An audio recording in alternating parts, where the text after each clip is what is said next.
Hello everyone, and welcome to my channel and my first video essay on the amazing movie directed and written by Judd Apatow along with Pete Davidson and Dave Sears. The movie is about a 24-year-old guy with ideas of success for the future as a tattoo artist with no plan to obtain it. He makes no effort to change, instead acting like a parasite to those around him because he never received any closure from his father's death. If you haven't seen the movie yet, I highly recommend it. Spoilers beyond this point. But with that being said, let's get on with the video.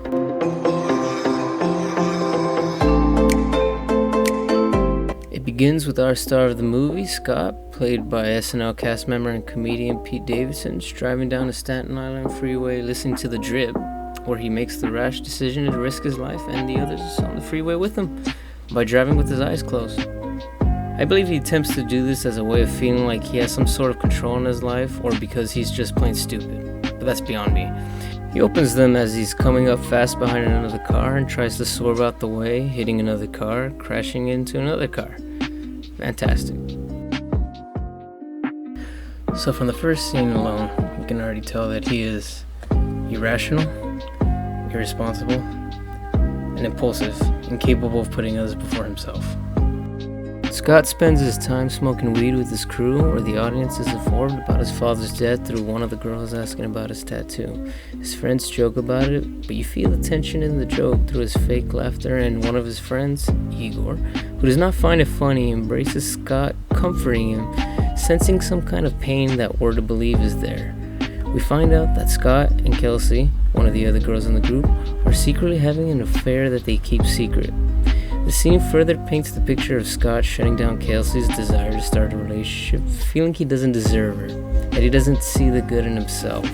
We are then introduced to Marge, Scott's mother, and Claire, Scott's sister, as they are trying to get Scott to go to Claire's graduation. The scene gives the impression of Claire as this mean younger sister whose roots are her brother, but as you watch the film further, you find out that couldn't be further from the truth. Marge wants him to go wearing his father's suit, but he gives a hard no as he does not view his father in a good light and is afraid of accepting his death after all these years. Claire talks to her brother about his plans for the future and how their mother's going to be, but trying to make sure that they will both be safe with her gone. After a touching moment that is ruined by Scott's selfishness and deprecation, Claire leaves for college. You okay?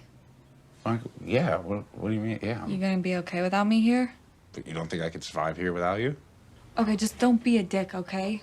Like, be nice to Mom, okay? Don't give her a hard time. She deserves a break. I always give her a break. When am I gonna get my break? Like... What are you talking about? All anyone ever does is worry about you. I was ignored my entire childhood because of you. Oh yeah, I forgot that my childhood was so dandy. Okay, you don't get to act crazy your whole life just because Dad died, okay? At least you got to know him. Well, you're lucky you didn't get to know him, okay? Because that's why you're almost normal. If you got to know him, you would have known that he was like the fucking coolest guy ever. And that would have ruined the rest of your life. Okay, like, but what are you gonna do? Are you gonna get a job or are you gonna leave the house? I don't know. I'm gonna open that tattoo restaurant. No, like, for real. I am being real. It's never been done before. I looked it up. I Googled it. It's never been done, not even as a joke. Because no one wants to go to a restaurant and watch people get tattooed while they eat. It's gross. It's the best idea ever. Ruby Tattoosdays, where everyone's welcome. Chicken and tattoos. Marge begins to become socially and emotionally dependent on her son for love and attention, but Scott pushes her away. Here we see how unhealthy most of Scott's relationships are. He pushed away a possible relationship with Kelsey, he's got a sour relationship with his sister, and he's pushing his poor mother away. Scott and the boys are on the beach giving Igor a tattoo when a child unexpectedly walks by and is asked to hang out by the guys, only to eventually ask for a tattoo. That's a hard no for me.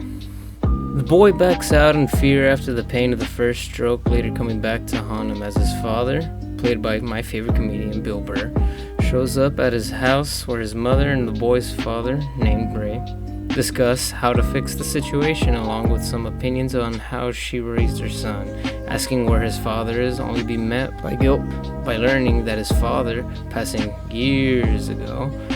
Ray returns to apologize and asks her out, starting their new intimate relationship, where we find out that, like her late husband, Ray is also a fireman. Marge finally informs Scott about the relationship with Ray, only to be met with disapproval because it was Ray. starting his downward spiral into madness, jealousy, and further selfishness. The two meet at the restaurant that Scott works at, where he and Ray discuss about Marge's happiness, agreeing to spend time at a minor league baseball game, where he goes off on all the other firefighters in front of Ray, embarrassing him. Hey, you ever think about putting on the jacket? What are you laughing about? Because it's a stupid question, Ray. What do you mean stupid? It's fucking stupid. Would you ask the kids of that teacher who blew up in space if they want to be an astronaut? Whoa, I don't think that lady had any kids. Yeah, I'm sure she didn't, because she died in space. It's hard to have kids when you're dead in space. Look, I could tell you how I feel about firemen, but I don't think you guys want to hear my opinion. No, please, tell us. No, I want to hear. You don't gotta do this, man. Come on. No. Yeah. Come on, you know. Okay, how about this? If you're a fireman, just don't have kids or a family at all, okay? So that way you don't fucking crush them when you don't come home that one time, you know? And you're just so selfish. You just hang out with your boys all day like it's a fucking frat house. Half the time you're not even putting out fires. You're just jerking off watching Scarface, okay? All right, take it easy, man. No, I'm just saying. And it's wrong to tell a kid that you're gonna be there for him for his whole entire life. You miss graduation, your birthdays, okay? My prom dances. It's a very mean thing to do to children. And if you have a family, you're an asshole. Take it easy. Take it easy. One way to look at it. Yeah. Tell that to my dad. The next day, Marge discusses with Scott about him needing to move out and instructed to look after Ray's kids and take them to school. He begins to bond with the kids, talking about superheroes that the son, Harold, created, which later plays a role in the movie, and singing with Ray's daughter. Ray, Marge, and Scott go visit Claire at her campus, where they go out and eat, and the dinner gets ruined by Scott, obviously. After the dinner, Scott is invited by his sister to a party where they bond a little bit.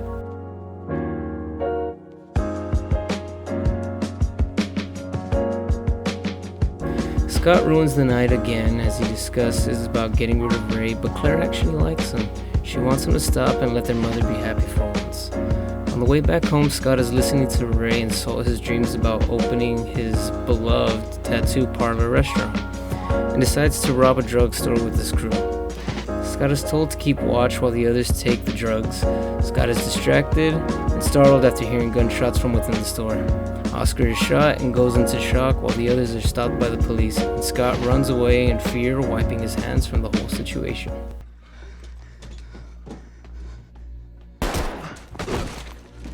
The next day, he goes to Gina's house, Ray's ex-wife, in order to get some dirt on him to ruin his relationship with his mother. What follows is Ray confronting Scott about going behind his back to his ex-wife, and all the feelings between the two coming out as they begin to enter fisticuffs. Marge stops the fighting, kicking her son out of the house and breaking things off with Ray. Scott is now at rock bottom as he turns to his friend Oscar in prison and asks to crash at his house, to no avail. He returns to Kelsey to sleep with her for shelter, to no avail. Desperate with nowhere else to go, he arrives at the fire station in search for Ray for help. Scott is given shelter in exchange for chores that need to be done around the station. This scene begins Scott's journey to understand the perspective of his father, as he's taught discipline through all these chores, whether it was sweeping the floors, washing the cars, folding the laundry, or any of that, cooking the dinners. He begins to understand a little bit more about who his father really was, as he really sees the courage and the discipline that they have when he rides with them during one of their emergencies. It's a really beautiful scene. Scott begins to receive closure for his father when drinking out with his new firefighter pals, learning that his father always put others in front of himself, risking his life to save theirs, a complete antithesis of Scott. Scott becomes close with Ray, finally viewing him as a father figure and friend, with Ray going as far as to let him tattoo him, signifying his trust in Scott as a person, friend, and an artist. An emergency happens when all the firefighters are out when a large man approaches Scott with a mysterious wound on his gut. He only gives vague explanations of his injury, asking Scott for help, clearly trying to keep things under the radar. He takes the man to the hospital where he needs Ray's help to get the man medical attention. The two get the man in the ER where they both see Marge. The three of them unite and have a sentimental moment together when Marge sees Ray's tattoo and is proud of her son, and it reignites her love for Ray as well.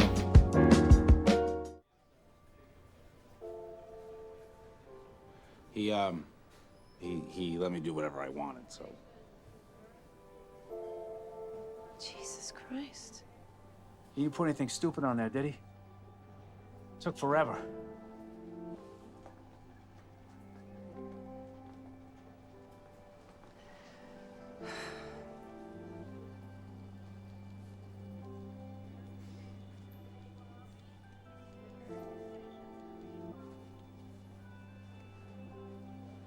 Yeah. Yeah, I can never get the eyes right because I just make them too dark, but It's beautiful. I'm proud of you. You could really do this. thanks. There's not any, like, Chinese characters or anything back there, is there? No. You told me not to. I would never disobey you. Scott and his mother later address the elephant in the room as they talk about Scott's father, finally receiving the closure from his mother and promising to be better. The next day, Scott goes to see Kelsey before her civil service exam. Oh yeah, I forgot to mention, there's this whole thing about Kelsey trying to be a civil engineer so she can fix up the Staten Island area. It didn't feel important until now. He finally reveals his feelings for her, claiming that he doesn't know how to show it. The film ends with Kelsey going into the building to take her exam while Scott waits for her. I just love the shot at the end of Scott looking towards the sky with the buildings in the background and the sunlight's just hitting his face, symbolizing his look to the new future. I just can't get enough of that last scene. I love this film a lot because I really do relate with the main character a lot. We both procrastinate heavily. I mean, who doesn't? But we're both have a similar desire to be within the art community, as he wants to be this amazing tattoo artist and I want to be an illustrator or even a VFX artist. And like him, I always have these dreams of grandeur where I try to tell other people what I'm into and all these dreams that I want to open up this or do something like that. But this film really taught me to not just speak, but to put it into action, which is why I created this video and made this channel to hopefully inspire others like you guys out there.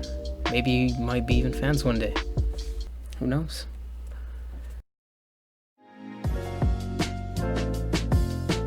Thank you all for sticking to the end of the video. For those who did, if you liked it, leave a like. Don't if you don't. Leave a comment telling me how I can make my videos better. I know that the audio was kind of a little bit off and might sounded a little bit weird reading the script, but you know, this is a new channel. And with you guys' help, I think we can make it better. Thank you so much.